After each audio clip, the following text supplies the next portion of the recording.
কাউন্সিলের মাধ্যমে, মিটিংয়ের মাধ্যমে, আমাদের নির্বাহী আদেশের মাধ্যমে আমরা চিন্তা ভাবনা করব। আপনাদের অনেক সংগঠন দেখা যায়, এই সকল সংগঠন যদি একত্রিত হয়ে আন্দোলন না করেন তাহলে এককভাবে আন্দোলন করে কি আপনাদের পে স্কেল আদায় হবে বলে মনে করেন? ধন্যবাদ মালিক ভাই। আপনাকে বুঝতে হবে, এক মাস ছেলে আছে রহিম জব্বার। এখন রহিম জব্বারকে মা কিন্তু এক চোখে দেখে না, জব্বার থাকে, রহিম আলাদা থাকে। যেসব সংগঠন আছে সেসব সংগঠন দেখতে হবে যারা আছেন, এই 17-20টি সংগঠনগুলো আছে। আমি কেন একজনকে আমি বাপ বলবো? আমাদের সন্তান আমাদেরকে বাপ বলবে, অন্য কাউকে সন্তান বাপ বলবো না ইনশাআল্লাহ।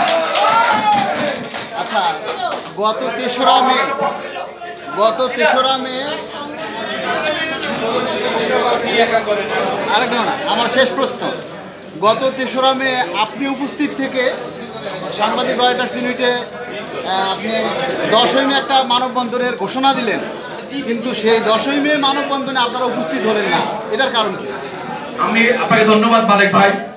আমরা যার সঙ্গে ছিলাম আপনাকে অবগত করি, যখন আমাদের সঙ্গে মাহমুদ রহমান ভাই, লোপার ভাইও ছিল, যখন আমাদের বাংলাদেশ সচিবালয় যখন আমাকে চলাফেরা যখন করবেন, আপনি আমাকে বাদ দিয়ে সচিবালয়ের কিছু লোকের সাথে আপনি নির্ভর করবেন, আপনি বাঁচার জন্য নির্ভর করবেন, আপনি তাদের চামচাগিরি করবেন, যে সংগঠন কাজ করবেন না, কর্মচারী বাঁচে থাকবেন না, তাদের সাথে আমরা রাজনীতি করবো না।